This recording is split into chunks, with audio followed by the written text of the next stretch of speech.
여러분 안녕하십니까?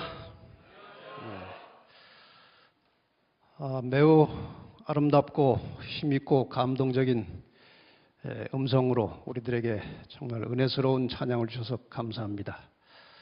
목소리를 좀 한 주일 빌렸으면 딱 좋겠는데 정말 아주 감동적인 찬양 주셔서 고맙습니다.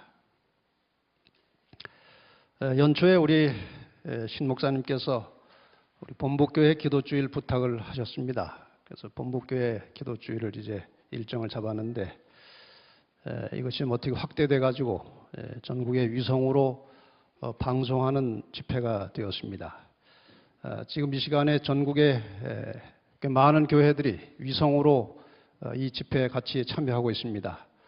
우리 위성으로 참여하신 우리 성도 여러분들 반갑습니다. 안녕하십니까? 여러분들은 아니에요. 예, 고맙습니다. 제가 이번 이 연말 기도주일에 상당히 깊은 관심과 애착을 가지고 기도하며 준비했습니다. 일정상으로는 다른 어떤 집회보다 정말 분주한 일정이었습니다만은 다른 어떤 집회보다 더 많이 기도하고 더 마음을 정돈하고 아주 정성을 다해서 나름대로 준비를 했습니다. 이번 연말 기도주일에 임해서 저에게 세 가지 소망이 있습니다. 하나는 이번 이 기도주간을 통해서 우리 한국의 모든 성도들이 재림신앙으로 다시 한번 무장하는, 재림신앙으로 재무장하는 그러한 기간이 되기를 간절한 마음으로 기도하고 있습니다. 두 번째로는 우리가 그토록 자주 말하고 염원하던 영적 부흥, 좀처럼 일어나기가 쉽지 않은 그런 영적 부흥의 새로운 역사가, 영적 부흥의 불길이 이번 연말 기도주간을 통해서 성령께서 오셔서 우리에게 불을 일으켜 주시기를 기도합니다. 세 번째로는 이렇게 말씀을 들을 때 말씀을 듣는 사람마다 다 그 반응이 다릅니다. 그 마음의 준비된 상태도 다르고 또 같은 말씀이라도 그 마음을 받아들이는 그 강도가 다 달라요. 바라기는 이번 연말 기도 주간 동안에 많은 분들이 개인적으로 회심하고 그들의 삶이 변화되고 새로운 영적 개혁이 일어나는 전국의 많은 성도들의 개인적으로 그런 새로운 삶이 시작되는 기회가 되기를 간절한 마음으로 기도하고 있습니다. 여러분도 그 일을 위해서 함께 기도해 주시기 바랍니다. 한 주간 동안 준비된 말씀을 전할 때 이 말씀이 사람의 소리가 아니고 성령의 음성이 되어서 여러분의 가슴 속에 전달되기를 바랍니다. 저를 위해서도 기도 많이 해주시고 참석하실 때 여러분들도 많이 기도하고 오셔서 이 말씀을 통해서 성령께서 우리 속에 역사하시고 깨우침을 주시도록 그렇게 함께 마음을 모아서 기도하는 기도주간이 되기를 바랍니다. 인사를 좀 정해서 항상 하고 시작을 하겠습니다. 꽤 오래전에 90년대 중반에 재림운동 한참 우리가 하고 있을 때에 인사를 한 것이 하나 있습니다. 주님 오십니다 하면은 준비합시다 이런 인사를 했는데 인사를 3번 하겠습니다. 제가 주님 오십니다 하면은 첫 번째 여러분의 답은 준비합시다 그렇게 하시면 되고, 또 제가 주님 오십니다 하면은 예수님이 오시기 전에 이 준비에 있어서 대단히 중요한 것은, 전도보다 더 중요한 것은 우리가 서로 사랑으로 하나가 되는 것입니다. 왜냐하면 하늘에 가서는 서로 사랑하는 사람들끼리 사는 것입니다. 그래서 주님 오십니다 하면은 두 번째로는 사랑합시다 이렇게 좀 답을 주시고요. 세 번째 주님 오십니다 하면은 전도합시다 이렇게 3번 인사를 하겠습니다. 이 인사는 이제 내일부터 전도 시작할 때마다 하겠습니다. 여기서 한번 해볼까요? 우리 사이트에서 위성으로 들으시는 분들 다 같이 인사를 나누겠습니다. 주님 오십니다. 준비합시다. 주님 오십니다. 사랑합시다. 주님 오십니다. 전도합시다. 말만 합시다 하지 말고 실제로 합시다.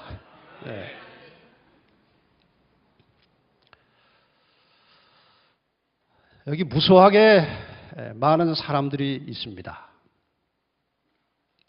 좀 좁혀서 사람을 크게 봐도 많은 사람들이 있습니다. 다 소중한 사람들입니다. 그런데 성경은 이 사람들에 대하여 이렇게 기록하고 있습니다. 창세기 6장 5절. 여호와께서 사람의 죄악이 세상에 관영함과 그 마음의 생각의 모든 계획이 항상 악할 뿐임을 보시고, 사람들이 항상 악하다는 것입니다. 또 한 절 보겠습니다. 로마서 3장 10절로 12절입니다. 기록한 바 의인은 없나니 하나도 없으며 깨닫는 자도 없고 하나님을 찾는 자도 없고 다 치우쳐 한 가지로 무익하게 되고 선을 행하는 자는 없나니 하나도 없도다. 수많은 사람들, 모래알처럼 많은 사람들, 성경은 말하기를 다 한 사람 예외 없이 죄인이라고 합니다. 여러분 자신을 죄인이라고 인정하십니까? 하기 싫은 분도 계신 것 같습니다. 그러나 그래도 죄인입니다. 모든 사람은 속절없는 죄인이다. 이것이 성경의 가르침이에요. 로마서 3장 23절 24절 보면 모든 사람이 죄를 범하였음에 하나님의 영광에 이르지 못하더니 그리스도 예수 안에 있는 구속으로 말미암아 하나님의 은혜로 값 없이 의롭다 하심을 얻은 자 되었느니라.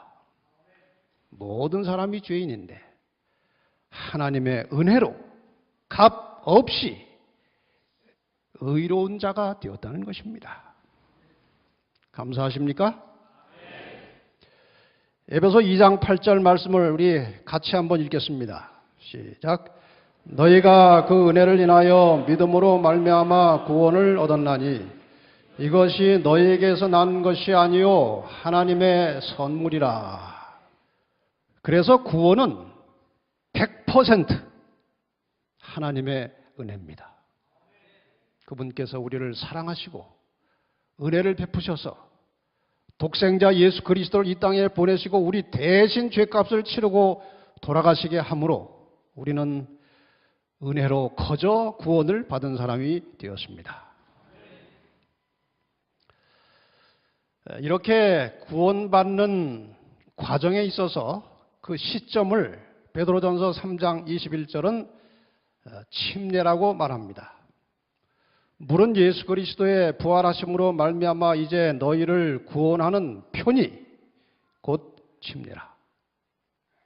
물속에 장사 지난 바 되고 다시 부활하여 하늘 백성이 된 것입니다. 새 사람이 된 것입니다. 그 다음 말씀은 조금 이상합니다. 이 침례를 통해서 육체의 더러운 것을 제하여 버림이 아니요 오직 선한 양심이 하나님을 향하여 찾아가는 것이라. 다시 말하면 침례를 받아도 이전에 가지고 있던 죄된 속성, 죄의 기질을 여전히 가지고 있다는 것입니다. 다만 방향만 하나님께로 향하여 가는 것입니다. 비록 연약하고 넘어지고 실수하고 또 죄를 범해도 우리가 방향을 하나님께로 향해서 가고 있는 한 우리는 하나님의 자녀요 구원받은 백성입니다.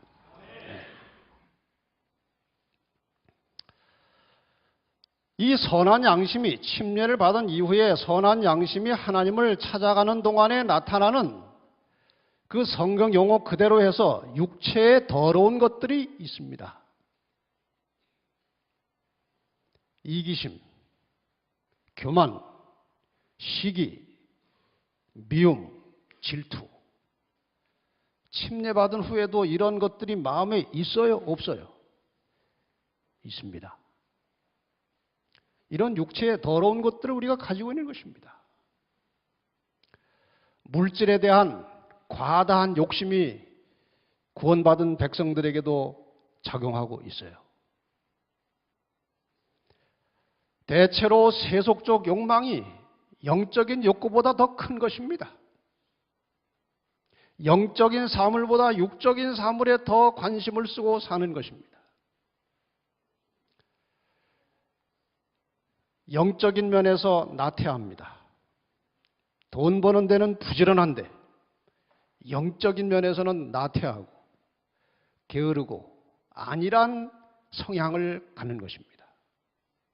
죄인이기 때문에 그런 것입니다. 또 하나님의 말씀을 깨닫고 순종하는 과정에서 자주 실패합니다. 거기에서 나오는 좌절감이 있어요. 또 인간의 연약한 의지력, 결단력 이런 것들이 계속 우리를 실패하게 만드는 것입니다. 때로는 개인적인 약점과 개인이 가지고 있는 죄악적 습성들이 잘 안 고쳐지는 것입니다. 이런 것들이 하나님을 향해서 찾아가는 동안에 계속 나타나는 것입니다. 지극히 구원은 받았지만 육적인 인간들입니다. 이러한 육적인 인간을 영적인 세계에 머물게 하는 두 가지 아주 중요한 요소가 있습니다. 비록 육적이지만 우리를 계속해서 영적으로 끌고 가는 두 가지 요소가 있어요. 하나는 안식일에 예배드리는 것입니다.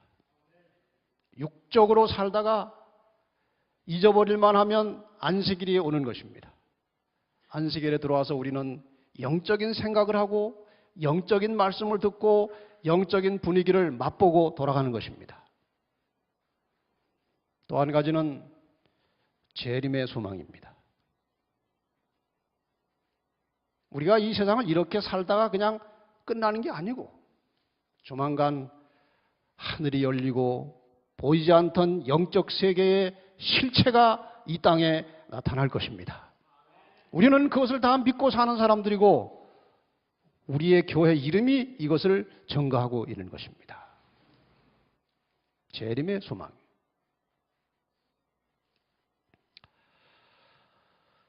이 지구 인류의 역사를 간단하게 그리면 이런 것입니다. 창조가 있었고 인간의 타락이 있었습니다. 타락한 인간을 구원하기 위해서 독생자 예수께서 이 땅에 오셨고 십자가 희생을 통해서 누구든지 저를 믿으면 다 구원을 받게 되었습니다. 십자가 은혜를 통해서 구원을 받았지만 여전히 이 땅에 발을 붙이고 살아가는 하나님의 백성들을 데리러 주님께서 다시 오십니다.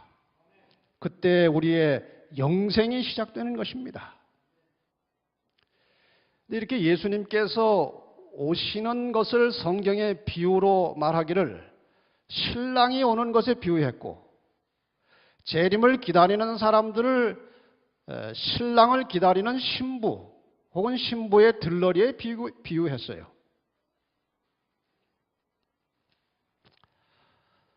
치료봉사 356페이지에 보면은 그리스도께서는 또한 결혼관계를 당신과 구속받은 당신의 백성들과의 연합을 상징하게 하심으로써 영광스럽게 하셨다.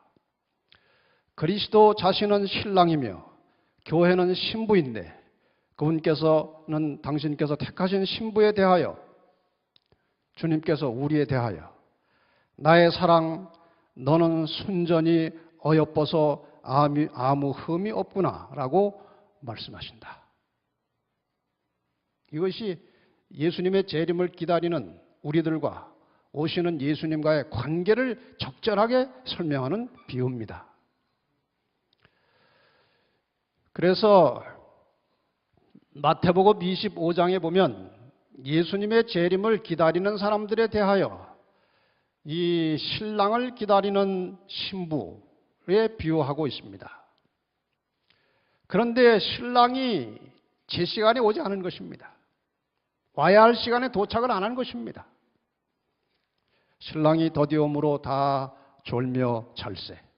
밤중에 소리가 나되 보라 신랑이로다 맞으러 나오라 하매 이에 그 처녀들이 다 일어나 등을 준비할새 미련한 자들이 슬기 있는 자들에게 이르되 우리 등불이 꺼져가니 너희 기름을 좀 나눠달라 하거든 슬기 있는 자들이 대답하여 가로되 우리와 너희 쓰기에 다 부족할까 하노니 차라리 파는 자들에게 가서 너희 쓸 것을 사라. 이 이야기를 여러분이 잘 아십니다. 저희가 사러 간 동안에 신랑이 오므로 예배하였던 자들은 함께 혼인잔치에 들어가고 문은 닫힌지라. 그 사러 간 여자들은 처녀들은 잔치집에 들어갔습니까? 못 들어갔습니까? 문은 닫혔습니다. 이건 정말 성경에 나오는 가장 슬픈 이야기 중에 하나입니다. 이 이야기 속에서 우리는 재림성도, 재림교회의 영적 위기를 진단할 수 있어요. 신랑이 더디옴으로 다 졸며 잘세. 2000년, 서기 2000년 이후에 재림 성도들이 재림에 대한 관심이 현저하게 식어졌습니다. 2000년쯤에 오실 줄 알았어요. 6000년 세계 역사를 계산해 가면서. 근데 그때 안 오시고 더디 오시니까 졸며 자게 되었습니다. 반면에 세상적 즐거움과 재물에 대한 관심이 높아졌습니다. 물질에 대한 관심이 너무 깊어졌습니다. 설교단에서 재림에 대한 설교가 점차로 사라지고 있습니다. 어디 가서 제가 재림 설교를 한번 하면은 목사님 오랜만에 들었습니다.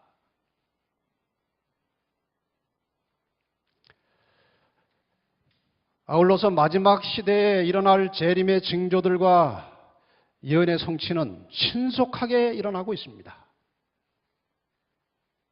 졸며 자고 있는데 징조는 일어나고 있는 것입니다. 하나님의 백성들을 대적하기 위해서 온 세상이 하나로 연합해 가고 있어요. 여기에 대한 구체적인 말씀은 안식일에 별도로 드리겠습니다. 그럼에도 불구하고 재림 성도들은 무감각에 빠져 있어요. 그럼에도 불구하고.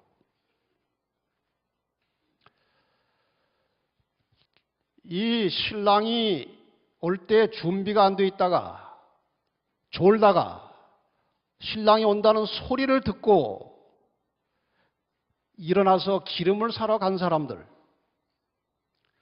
그 사람들이 영적으로 어떤 상태였는지 여기에 기록이 있습니다.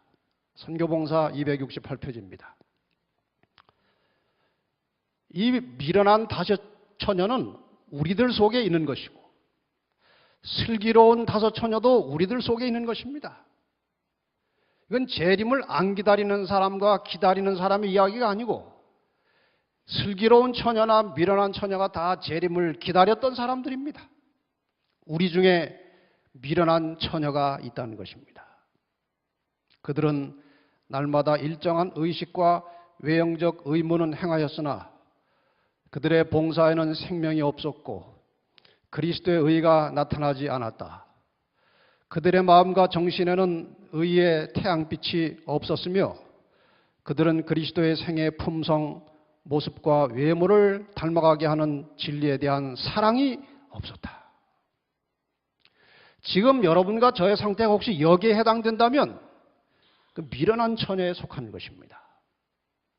형식적으로 교회 왔다 갔다 하고 봉사를 해도 하나님과 교회와 성도를 사랑하는 마음으로 하지 않고 그냥 차례가 됐으니 의무감으로 하고, 그들의 마음과 생각 속에 의의 태양이신 주님이 계시지 않고, 진리를 사랑하지 않고, 그들의 종교는 참 알맹이가 없는 바짝 마른 껍데기에 불과하였다. 그들은 교리의 형식만을 고수하였으며 그들의 그리스도인 생활은 거짓되고 위선으로 가득 차 있었다. 여러분, 교회 와서 비춰지고 보여지는 자신의 모습과 직장에서 혹은 혼자 있을 때 가정에서의 모습이 같습니까? 다릅니까? 다르다면 위선입니다. 그건 미련한 처녀들입니다. 재림을 기다리는 사람들은 속과 밖이 같고 진실하고 정직하고 그런 사람들입니다. 하나님께서 우리가 그런 사람으로 준비되어서 재림을 기다리기를 원하십니다. 네. 오늘 첫날이라 이 총 제목에 대한 소개를 위해서 서론이 좀 길었습니다. 바로 이러한 연유 때문에, 한국 재림교회 이러한 상태 때문에 이번에 총 주제를 보라 신랑이로다 이렇게 정했습니다. 보라 신랑이로다. 아직 도착은 안 했지만 이 소리가 들릴 때 준비를 시작하면 늦은 것입니다. 그 소리가 나기 전에 준비가 되어야 하는 것입니다. 예. 이 총 주제를 가지고 한 주간 동안 7개의 제목으로 말씀을 나누겠습니다. 재림 나그네, 안식일과 성화, 영생의 회복, 너희도 거룩하라, 영생의 마지막 카드, 롯의 철을 생각하라, 본향이 가깝다. 모두가 다 중요한 것들입니다. 그러니까 어느 날 하루 빠질 생각하지 마시고 하루도 빠지지 말고 끝까지 잘 오셔서 이 말씀으로 함께 성령의 은혜를 나누시게 되기를 바랍니다. 우리는 복음으로 구원을 받았습니다.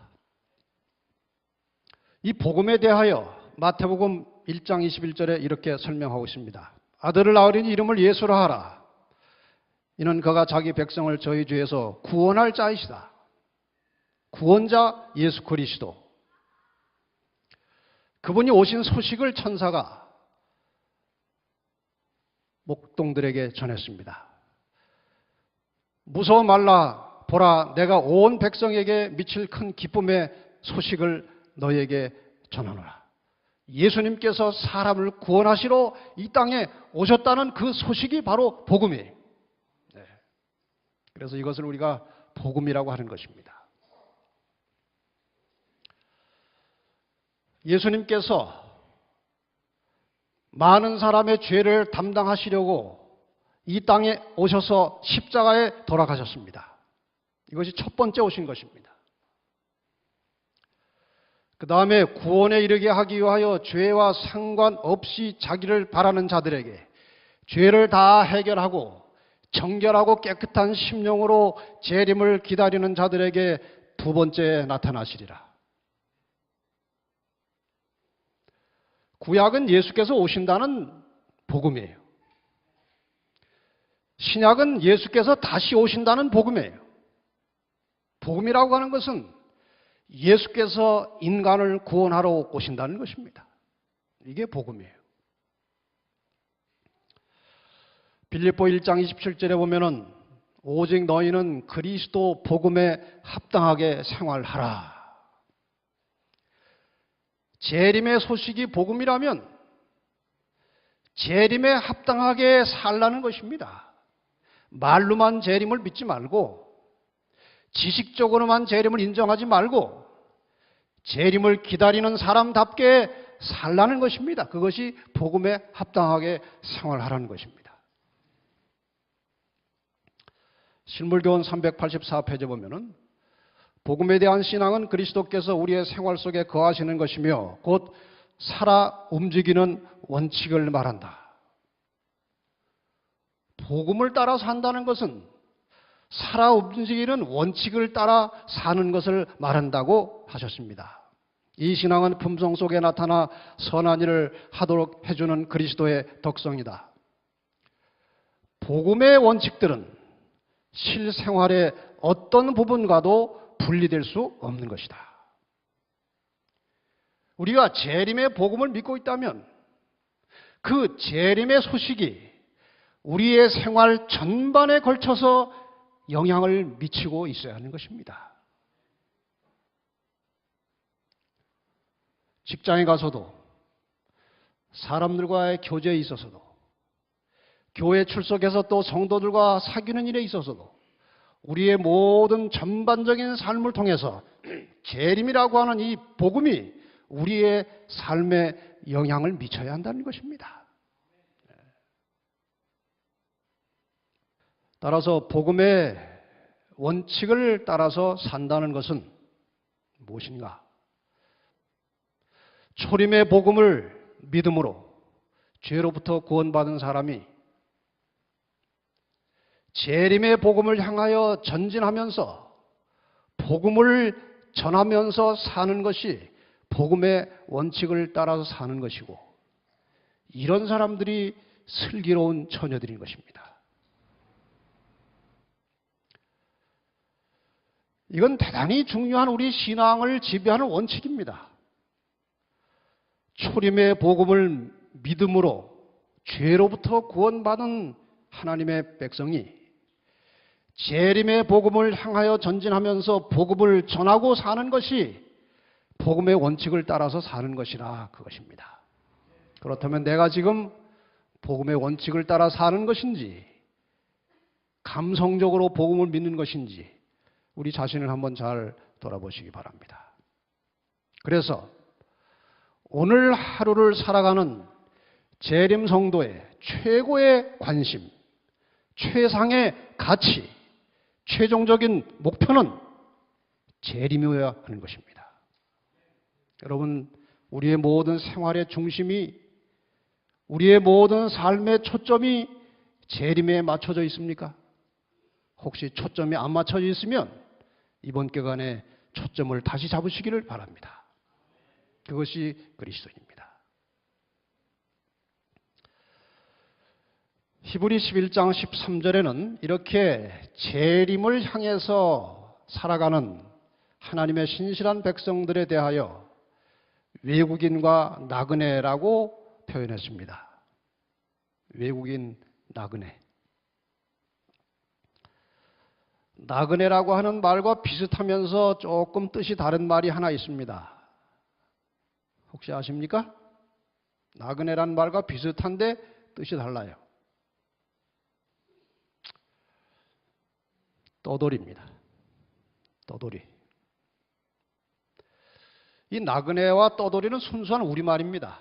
이걸 한자 말로 바꾸면 나그네는 여행자고 떠돌이는 방랑자입니다. 여행자와 방랑자 차이가 뭡니까? 말은 비슷한데 차이가 뭡니까? 목적지가 있습니다. 여행자는. 방랑자는 목적지가 없습니다. 재림을 기다리고 재림을 향해서 사는 사람들은 여행자입니다. 나그네들입니다. 그들이 가는 목적지를 히브리 11장 16절에는 더 나은 본향이라고 했습니다. 하나님이 준비해 놓으신 더 나은 본향을 향해서 여행하고 따라가는 사람들입니다. 우리 그렇게 살고 있습니까? 별로 관심이 없으십니까? 그래서 재림 나그네라는 제목을 붙인 것입니다. 재림을 향해서 가고 있는 우리는 나그네들입니다. 목적지는 어디입니까? 더 나은 본향입니다. 하나님이 준비하신 곳. 재림 나그네가 더 나은 본향을 향해서 가는 동안에 할 일은 두 가지입니다. 그분을 맞이하기 위하여 준비하는 것입니다. 그리고 그분이 오신다는 소식을 선포하는 것입니다. 여기에 목숨을 걸고 사는 사람이 지혜로운 다섯처녀예요. 사도 바울이 이 세상에서 멋지게 살려고 여러 가지 인생 계획을 세웠다가 복음을 만난 후에, 예수 그리스도를 만난 후에 삶이 완전히 바뀌었습니다. 고린도전서 9장 26절과 27절에 보면은 자기는 확실한 방향을 정하게 되었다 그렇게 말합니다. 향방 없는 것 같이 아니하고 허공을 치지 않았다는 것입니다. 아주 분명한 목표를 가지고 살았다는 것입니다.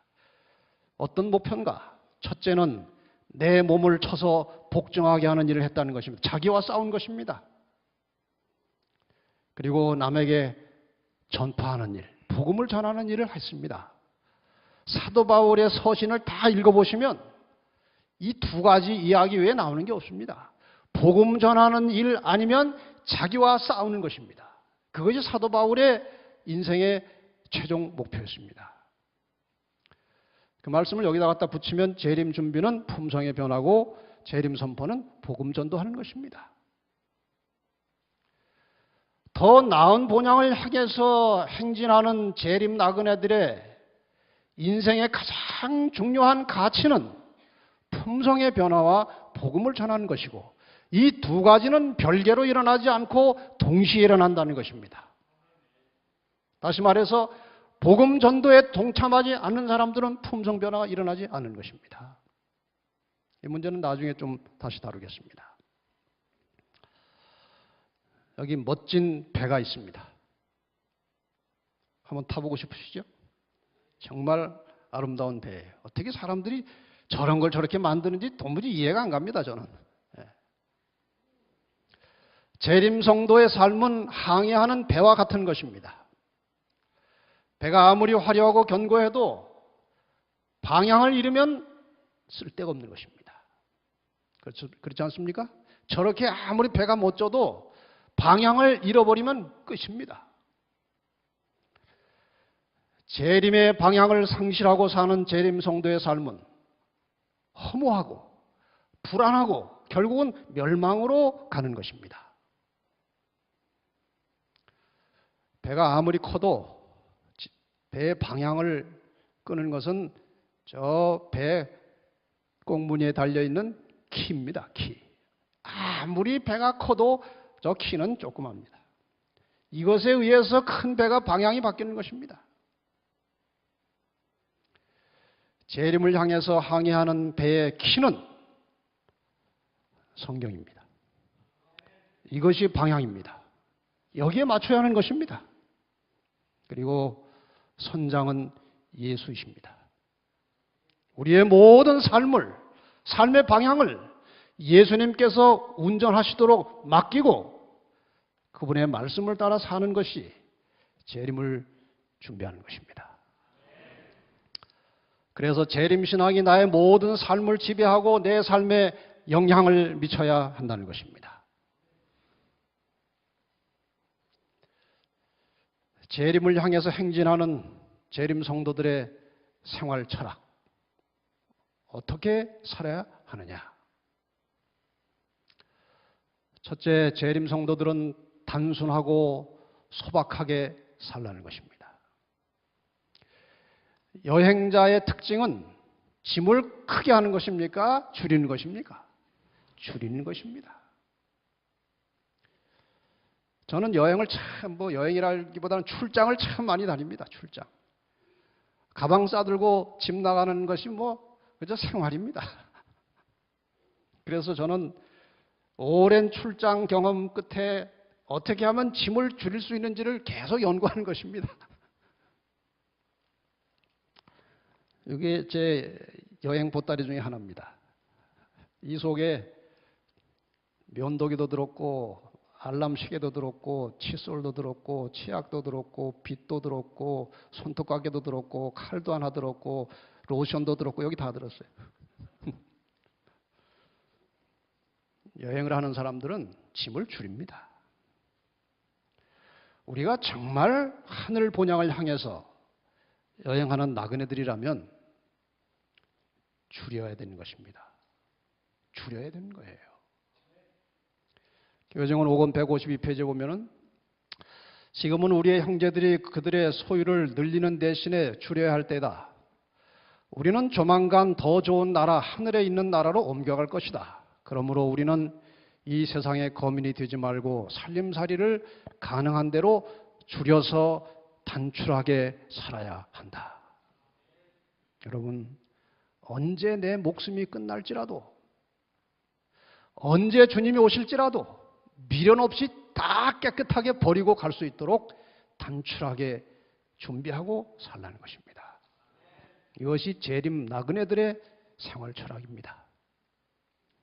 여행자는 먹고 사는 일보다 목적지에 도착하는 것이 더 큰 관심이 있고 그 목적을 위해서 다른 것을 희생하는 사람들이에요.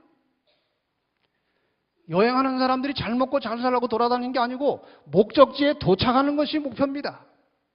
그러면 그렇게 살아야 하는 것입니다. 너희는 먼저 그의 나라와 그의 의를 구하라. 그리하면 이 모든 것, 먹고 입고 마시고 사는 것 다 주겠다고 하셨어요. 그런데 먼저 그의 나라와 의는 구하지 않고 그냥 알아서 주겠다는 것만 계속 기도하는 것입니다. 먹을 것, 입을 것, 마실 것 잔뜩 짊어지고 천국문은 못 들어갑니다. 불합격입니다. 먼저 그의 나라와 그의 의를 구하시고 나머지는 하나님께서 그냥 주신 것으로 사시면 되는 것입니다. 하나님의 법에 충실한 사람들은, 목숨을 걸고 하나님의 법대로 사는 사람들은 하나님이 책임을 지고 인생을 지도하실 것입니다. 믿으시기 바랍니다. 믿음이라고 하는 것이 그거 아닙니까? 너희는 먼저 그의 나라와 의를 구하라. 그러면 모든 것을 주겠다고 했으면 믿어야지요. 그게 믿음이에요.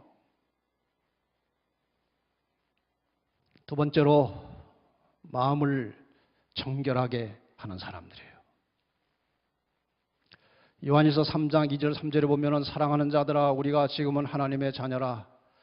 장래에 어떻게 될 것은 아직 나타나지 아니하였으나 그가 나타내심이 되면 우리가 그와 같을 줄 아는 것은 그의 계신 그대로 볼 것을 인함이니. 주를 향하여 이 소망, 무슨 소망입니까? 재림의 소망이에요. 주님을 다시 만나는 재림의 소망을 가진 자마다 그의 깨끗하심과 같이 자기를 깨끗하게 하느니라. 주님 만나기를 원하면 깨끗하게 살라는 것입니다. 제가 시간이 없어서 자세히 설명은 못 드리겠습니다만은 1844년 10월 22일 우리가 2300조회를 통해서 다 배운 날짜입니다. 그 이후로 이 지상의 역사는 하늘에서 대속죄일 봉사를 하고 계시던 주님이 언제 다 끝났다 하고 내려올지 모르는 그러한 숨막히는 순간에 우리가 살고 있어요. 주님이 언젠가는 끝났다 하면 끝나는 것입니다. 그 순간에 지상에 살고 있던 모든 사람의 운명은 결단이 나는 것입니다. 그래서 옛날에 이스라엘 백성들이 지성소에서 대속죄 봉사가 진행될 동안에는 진 밖에서 다 가슴을 치고 혹시 남겨진 죄가, 해결하지 못한 죄가 있는지 없는지를 살피면서 심히 하나님 앞에 두려운 심정으로 그렇게 살았습니다. 그날에 만약에 그 당시 텔레비전이 있었다면 텔레비전 보고 휘덕거리고 있었겠습니까? 그 엄숙한 시간에. 오늘 우리는 그러한 시대에 살고 있습니다. 우리 마음속에 혹시 하나님 앞에 부끄러운 죄가 있으면, 은밀한 죄가 있으면 다 내놓고 깨끗하게 사시기를 바랍니다. 네. 정결하게 살아야 하는 것입니다. 나를 계속 사단의 유혹에 끌고 가는 죄악된 습성이 아직 남아있으면 하루속히 그 습관의 줄을 끊어버리고 하나님의 말씀에 합당한 삶을 사시기 바랍니다. 세 번째로 재림을 기다리는 사람들은 간절한 심정으로 재림을 기다리는 사람들이에요. 베드로후서 3장 11절로 13절에 보면은 이 모든 것이 이렇게 풀어지니 너희가 어떠한 사람이 되어야 마땅하뇨 거룩한 행실과 경건함으로 하나님의 날이 임하기를 바라보고 간절히 사모하라. 사모하라는 것입니다. 그런데 혹시나 일찍 오실까 봐 걱정하고 계십니까? 사모하는 것은 뭐 고사하고 혹시 좀 더 일찍 오셔야 할 텐데 내가 지금 아파트 당첨되었는데 그 집에 좀 살다가 오셔야지. 내가 지금 적금 탈 날이 1년밖에 안 남았는데 그거 타고 오셔야지. 하나님의 날이 임하기를 바라보고 간절히 사모하라. 옛날에 우리나라가 한참 중동에 가서 우리 일꾼들이 가서 돈을 많이 벌어왔어요. 그 시절이 있었죠. 그때 참 비극적인 이야기들이 많습니다.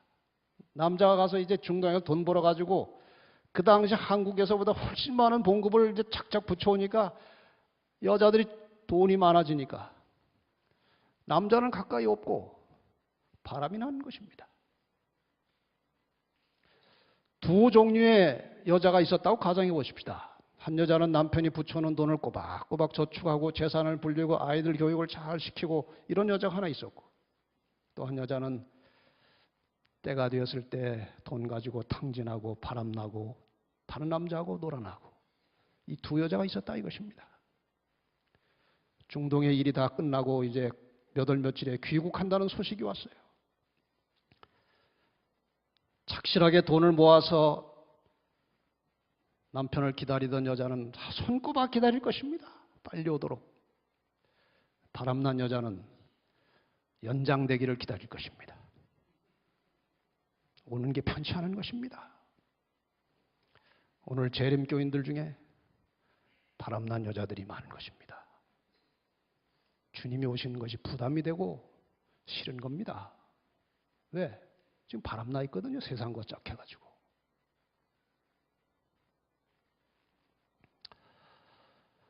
아침을 기다리는 이들보다도 더욱 열렬하고 간절하게 굳건히 구주의 오심을 바라보고 기다리며 살펴보는 이들의 이름이 인침을 받은 이들과 함께 계수될 것이다. 깨끗하고 순수한 마음의 동기로 재림을 기다리시기 바랍니다.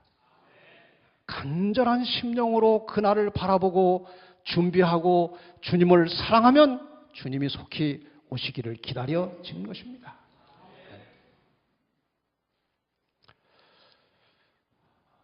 중국에 탈북자들이 모여서 신앙생활하는 지하교회들이 들어있어요.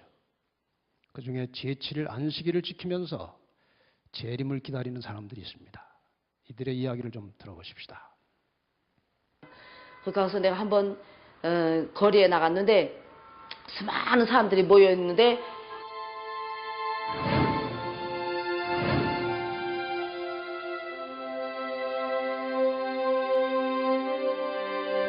그 하나님 말씀 선포하는 사람들이 있구나 하는 생각을 가지게 됐습니다.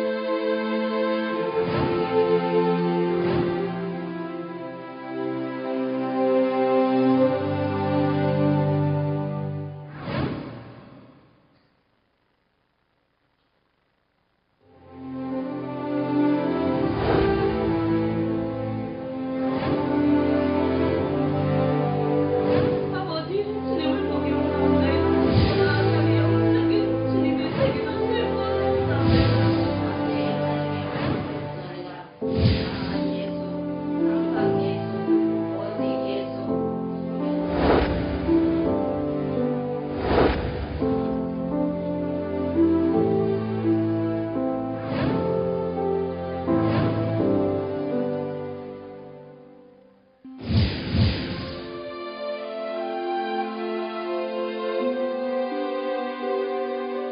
난생 처음으로 하나님을 아버지로 부르니까 정말 속에서 저 불쌍한 영혼들이 생각나고 길거리에서 헤매는 꽃잡이 아이들이 생각나고 10년 동안 군사복무하면서 자기들의 희망 마음껏 꽃피우지 못하는 저들이 생각났습니다.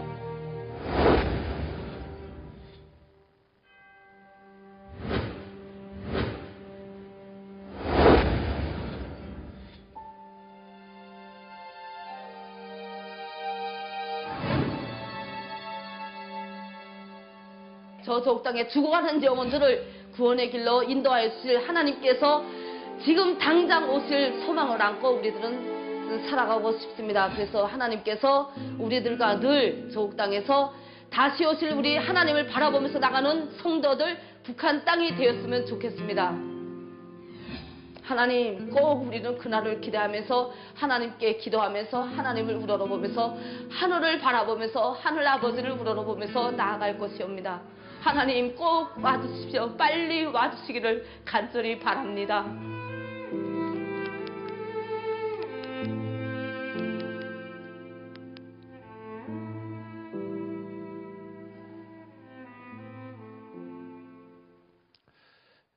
예. 정말 간절한 심정으로 재림을 기다리는 사람들 아닙니까?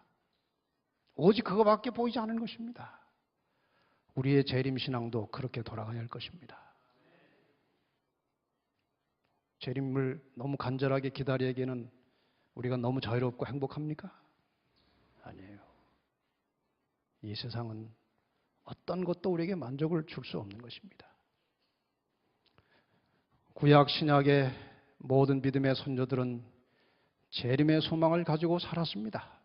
구약의 선조들도 재림의 소망을 가졌습니다.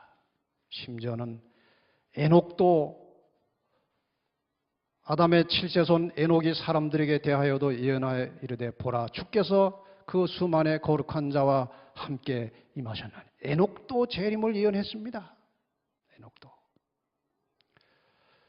베드로도 우리 주 예수 그리스도의 능력과 강림하심을 너에게 알게 한 것이 공교에 만든 이야기를 좇은 것이 아니요 우리는 그의 크신 위엄을 친히 본 자라. 제자들도 재림을 기다렸습니다. 사도 바울도 주께서 강림하실 것이라고 계속해서 여러 차례 설교했습니다. 재림을 기다리고 전했습니다. 성경의 마지막 책 계시록 22장 20절에 사도 요한도 주 예수여 오시옵소서.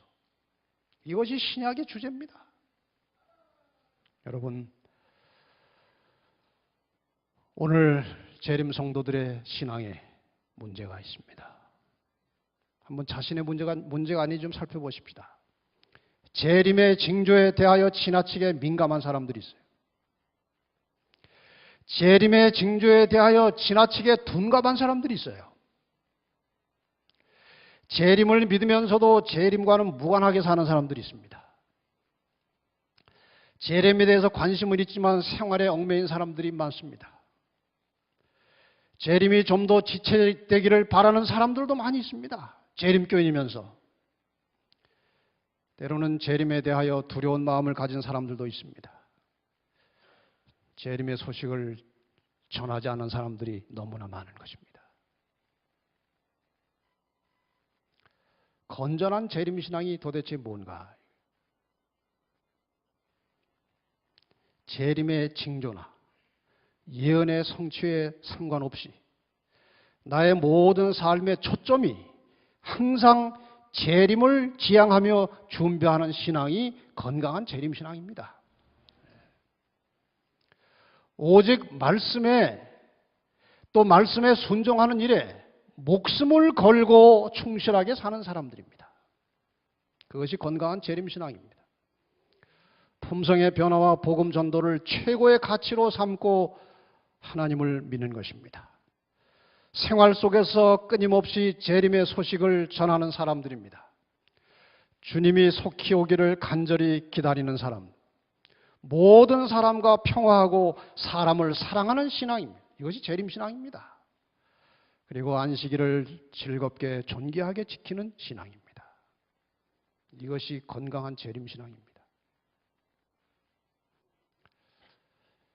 이제 한 이야기를 하고 마칩시다. 제가 이걸 만들어서 지금 처음 쓰는 거라 시간 조정이 조금 안 돼서 조금 지날 것 같습니다. 1868년 8월에 화이트분이 꿈을 꾸었습니다. 많은 사람이 어떤 한 곳을 향해서 여행하는 것입니다. 아주 좁은 길을 여행하는 재림 성도들을 계시로 본 것입니다. 마차에 짐을 가득 싣고 많은 사람들이 출발했습니다. 길이 점점 가파르고 험해졌습니다. 그런데 길 한쪽은 낭떠러지고 한쪽은 흰 벽이었습니다. 거기를 지나가는 것입니다. 한참 가다 보니까 길이 점점 좁아져서 마차를 타고 갈 수가 없어서 마차를 버리고 말 등에 짐을 실었습니다. 떨어지지 않기 위해서 이쪽은 낭떠러지니까 벽 쪽으로 바짝 붙어서 이제 가는 것입니다. 보따리가 자꾸 벽에 부딪혀서 흔들립니다. 보따리를 더 이상 가지고 갈 수가 없었습니다. 보따리를 낭떠러지에 버렸습니다. 나중에는 말도 같이 갈 수가 없었어요. 말도 버리고 일렬로 서서 걸어갔습니다. 아슬아슬한 순간에 하늘에서 밧줄이 내려왔습니다. 밧줄을 붙잡고 이동하는 것입니다. 그런데 길이 너무 좁아서 신발도 벗어야 할 때가 됐습니다. 신발도 벗어 던졌습니다. 더 가다 보니까 양말도 벗을 때가 됐습니다. 평소에 궁핍과 난관에 익숙치 못한 사람들은 다 떨어져 나갔습니다. 하나님을 믿는 신앙 때문에 닥쳐오는 그 시련을 평상시에 극복하고 견뎌서 단련되지 않은 사람들은 다 떨어져 나갔습니다. 이것은 앞으로 우리의 운명을 보는 것입니다. 지금 이 현실에서 이 시간에 하나님의 말씀대로 살아갈 때 나오는 그 시련과 고통을 견디지 못하고 적당하게 타협하고 가던 사람들은 하늘이 가까울 때 다 떨어져 나갈 것입니다. 오늘 우리는 목숨을 걸고 하나님 말씀에 충성하는 영적 삶이 필요한 것입니다. 난관에 익숙한 사람들만 남게 되었습니다. 이제 발을 붙일 수 없게 되었습니다. 이제 체중을 거의 밧줄에 의지하고 가는 것입니다. 그리고 여기저기서 소리가 들렸습니다. 우리는 위에 매달려 있다. 발을 디딜 수 없는 것입니다. 너무 어려워서. 그런데 반면에 그 아래 깊은 골짜기에서는 떠들썩한 환락의 소리가 들려오는 것입니다. 모욕적인 맹세, 속된 농담, 저속하고 비열한 노래소리가 들려오는 것입니다. 이 체중을 의지한 밧줄은 점점 굵어졌습니다. 흰 벽이 피로 물들어갔습니다. 마침내 길은 끝나고 깊은 구렁이 앞에 닥쳤습니다. 이제 의지할 것은 밧줄밖에 없었어요. 이 밧줄은 어디에 매달려 있나요? 누가 외쳤습니다. 그것이 하나님께서 하늘에서 내려주신 밧줄이었습니다. 마지막 순간에 우리가 의지할 것은 오직 하나님의 능력밖에 없는 것입니다. 우리가 평상시 사는 동안에 하나님의 능력을 의지하여 믿음으로 승리하는 경험이 쌓인 사람들만이 그 마지막 순간을 통과할 수 있다는 것입니다. 오늘 우리는 하나님 뜻대로 사는 일에 목숨을 걸어야 하는 것입니다. 큰 구렁 저편에는 너무나 아름다운 평원이 펼쳐져 있었습니다. 끝까지 살아남은 여행자들은 마침내 그 마지막 밧줄을 의지해서 구렁을 건너서 아름다운 평원에 도착했습니다. 다 도착한 다음에 드디어 승리의 함성이 울려 퍼졌고 완전한 행복이 그들의 것이 되었습니다. 하늘에 이른 것입니다. 여러분, 우리가 하늘 가는 여정은 그렇게 편안하고 순탄한 길이 아닙니다. 예수님께서 고난의 가시밭길을 가신 후에 영광의 자리에 가셨듯이 우리도 고난의 가시밭길을 통과해야 영광의 자리에 이르는 것입니다. 길은 똑같은 것입니다. 그래서 주님께서 자기 십자가를 짊어지고 오라고 말씀하셨어요. 마태복음 16장 25절에 누구든지 제 목숨을 구원코자 하면 잃을 것이요 누구든지 나를 위하여 제 목숨을 잃으면 찾으리라. 기독교 신앙은 목숨을 건 신앙입니다. 타협하는 신앙은 마침내 썩은 새끼줄처럼 끊어져 실패할 것입니다. 목숨을 건 신앙입니다. 복음전도 623페이지 보면은 현대 진리와 그리스도의 재림에 마음을 집중하라. 제가 이번에 말씀을 준비하면서 이것을 보고 대단히 중요한 말씀이라고 생각했습니다. 우리의 모든 생활 속에서 현대 진리와 그리스도의 재림에 마음을 집중하라. 주님께서 미국에 오실 것이다. 이 시대를 위한 진리, 곧 영혼을 변화시키는 진리를 전할 시간은 얼마 남지 않았다. 이 세상이나 세상에 있는 것들을 사랑치 말라. 이 세상도 그 정욕도 지나가되 오직 하나님의 뜻을 행하는 자는 영원히 거하느니라. 주님께서 오실 것입니다. 분명히 주님께서 약속대로 오실 것입니다.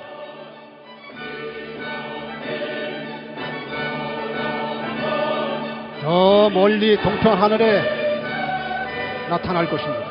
아주 작은 구름처럼 나타나지만 점점 이 땅에 영광스러운 모습으로 주님이 이 땅에 오실 것입니다. 여러분 믿으시기 바랍니다. 분명히 그날은 올 것입니다. 점점 가까이 그분은 우리 곁에 오십니다.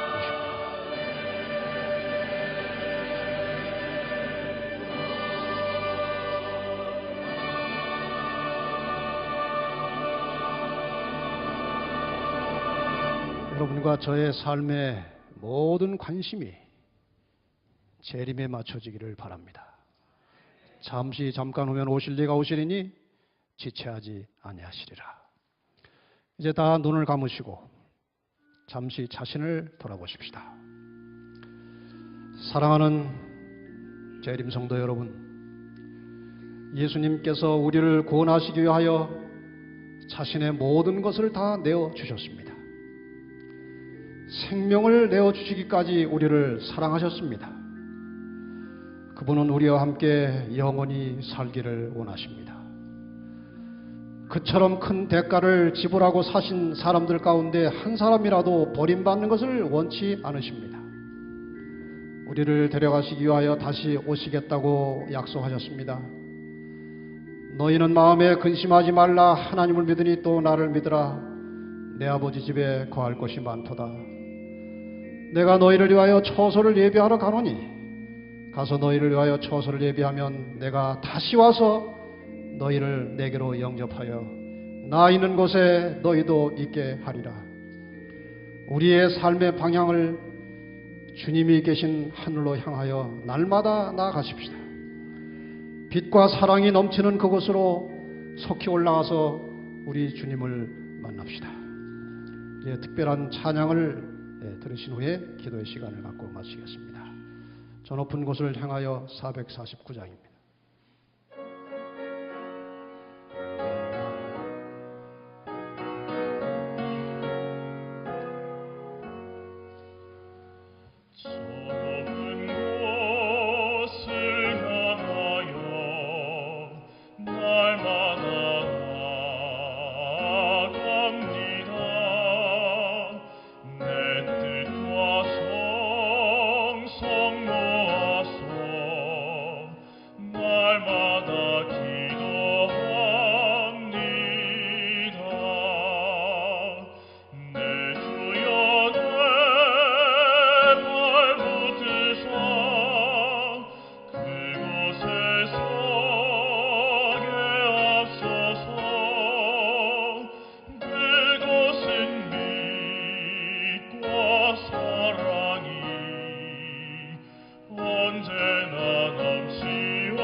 우리의 발이 마침내 하늘에 서게 되기를 바랍니다.